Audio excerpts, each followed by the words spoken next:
32 ACP fired through a 327 Federal Magnum revolver.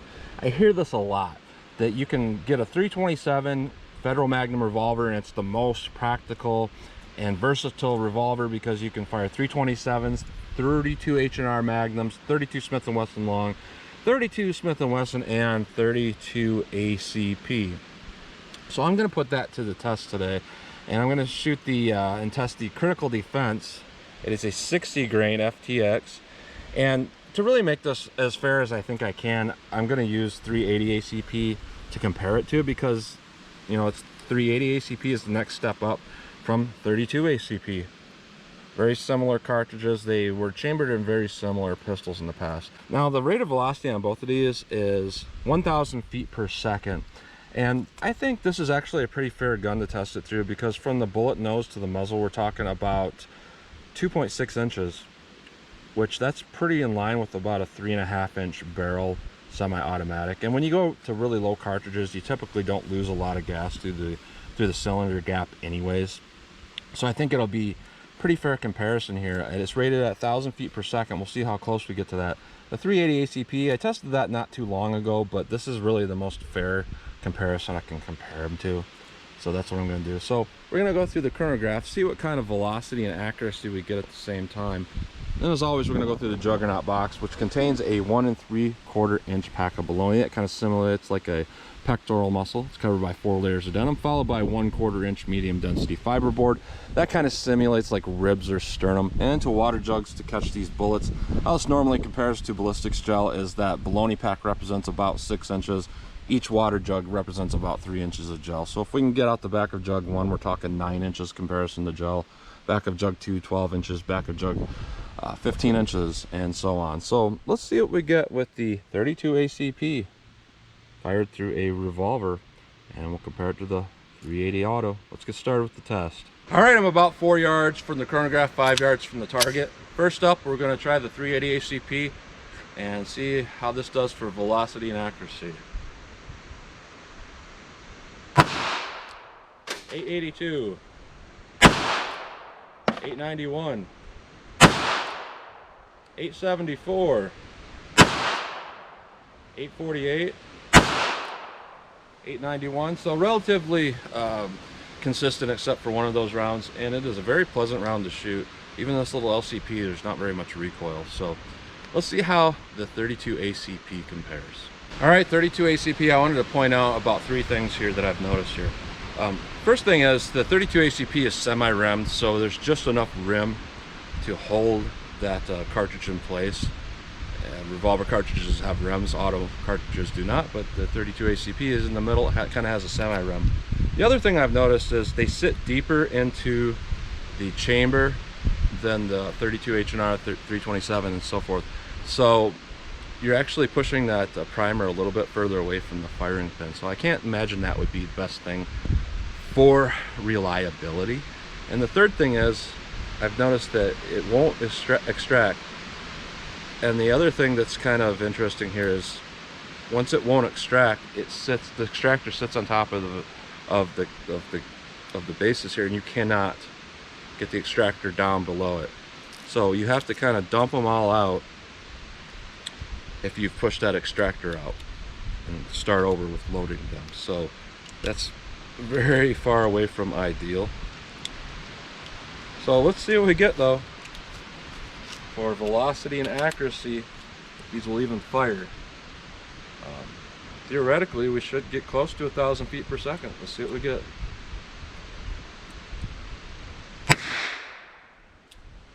.647.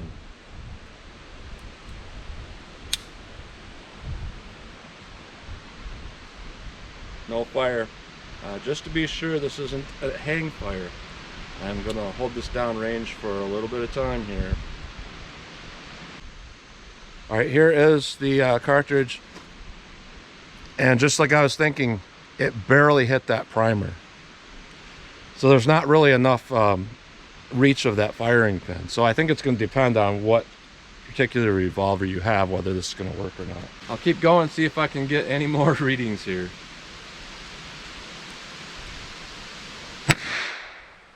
.652.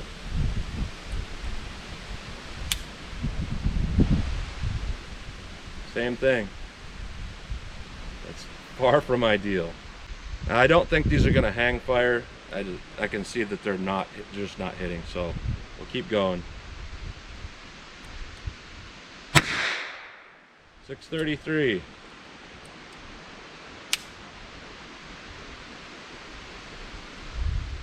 Again, I can see the firing pin hitting the primer. It's just not hitting it hard enough.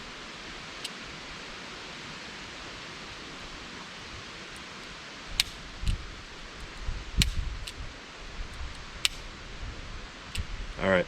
All three of them have that misfired have tiny little primer strikes on them. Maybe if I shift the revolver down a little bit so those cartridges are kind of down, and then keep it up and then bring it down. Let's see if that helps.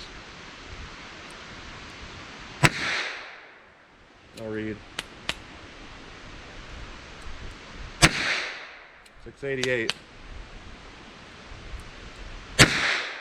652. So you can see there what the issue is, and keeping that's not really ideal for self-defense, that you want to be able to tap your gun up to get those cartridges to slide down enough, because if you were shooting down, definitely not going to fire well. So, and another thing here, that velocity just isn't right. Rated at 1,000 feet per second, and we're getting a full 2.6 inches of bullet travel from bullet nose to muzzle. That is very low. That's not right. I would have expected at least 850, 900 feet per second. So let's hit the ballistic box if we can get this to fire, and we'll compare it to the 380 ACP, see how they do. All right, my last 380 ACP pocket gun test did terribly with the silver tips, but hopefully the critical defense will do just a little bit better than those. So we'll see how this does.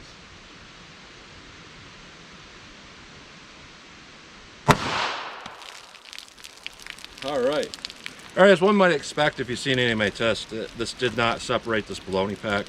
Typically the high-end cartridges do, but the lower-end ones do not. And we have a larger than bullet diameter hole coming out the back of that fiberboard, and that generally does indicate that round is expanding within this 1 3/4 inch baloney pack. And we see a little bit more damage than a full metal jacket. That would indicate that as well. So let's see what we got in water jugs. All right, first jug actually has a lot of damage. It split the top and has a pretty big entrance hole that's going to, again, it's going to represent that it is expanding as it hit this first jug. Jug 2, we have an impact in 3, I can see that. Impact in the back of 2 out the back. It's like the plug maybe in there. It's drifting a little bit to the right. Jug 3. There is a little bit of a dent out the back. Bullet is in jug 3, so that's actually going to indicate about 14 to 15 inches comparison to ballistics gel, which is actually pretty good. So what we got in jug 3 is just the lead core. That means that the jacket's probably in jug 2. All right, so I found the plug in the jacket actually in jug 1. Shed its jacket in jug 1, and it definitely expanded. But the core went into jug 3, so that's definitely not ideal. But with the testing I've done with a lot of 380 cartridges, that's actually not bad compared to most of them. Now let's see how that 32 ACP compares. All right, 32 ACP. Charge it up. We'll see what we get here.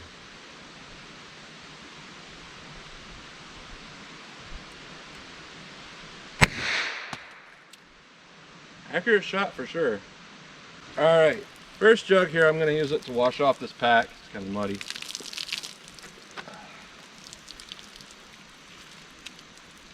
Interesting. The fiberboard hole does kind of indicate expansion, but if I look at where it entered, I don't think that's expansion. It looks like keyholing to me. But okay damage overall, I'd say, through the baloney pack. It's more than most full metal jacket rounds of really most calibers. So, all right, first jug has a pretty big entrance hole. It is drifting a little bit to the right coming out the back. Jug 2. I see jug 3 leaking just a tiny amount. And I believe there's a little hole at the back. I believe the bullet's in 2.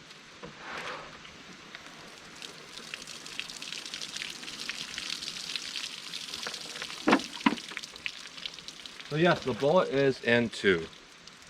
And what we got is no expansion at all.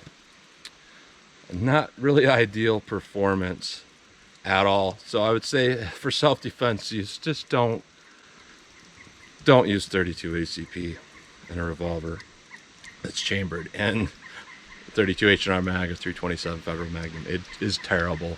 Absolutely terrible. Now there's one test I want to do. I want to launch some rounds at a little bit of a longer range, because the bullet diameter on a 32 ACP is 0.3125. So we're talking about like a half of 1/1000th larger bullet around than the others. My math might be off there, but anyways, it should get a tight seal in that bore, and theoretically it should be really accurate.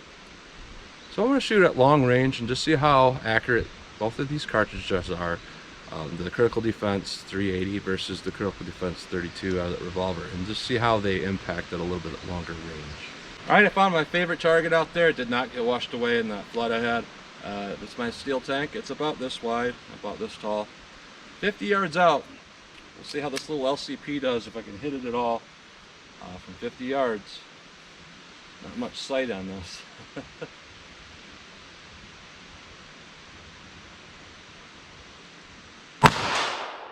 Hit. Miss.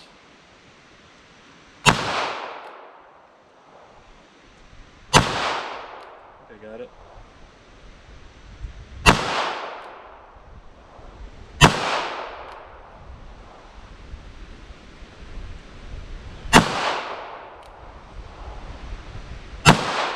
Starting to miss it every time though. Let's run a few more. And yes, these are all the critical defense rounds I'm shooting. But I want to know how they shoot. I'm going to try holding a little bit low.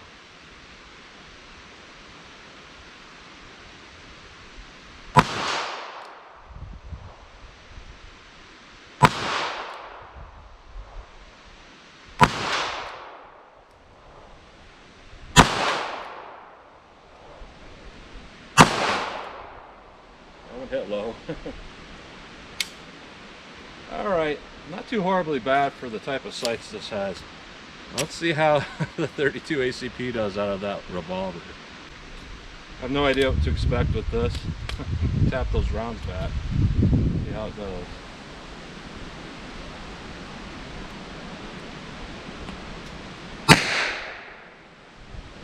Not sure where I'm hitting.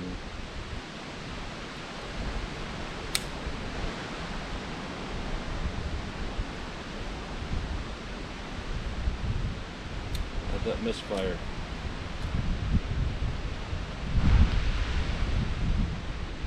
There's not much of a primer strike, so we're safe.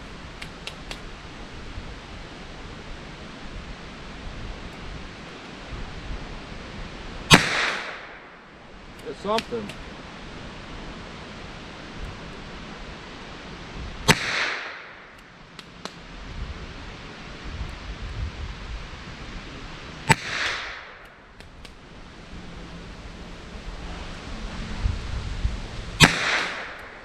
I'm hitting low. Alright, I'll do some more. Do most of those reloads off camera because it's taking a while to get those to extract with the ink pen.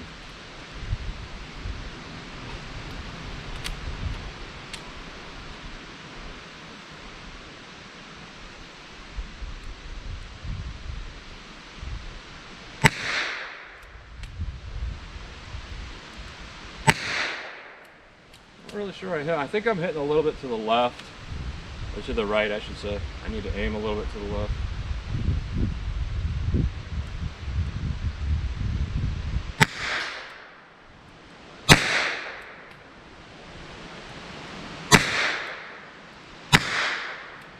I just popped them off. There's one more little test I want to do. I want to shoot a piece of wood and see what these little rounds will do.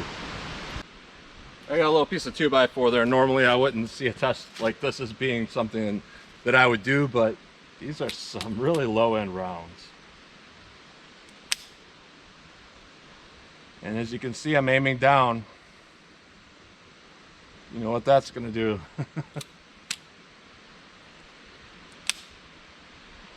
So it's not going to be able to be done aiming down. All right, I had to put that way up there. We'll see if shooting high will help.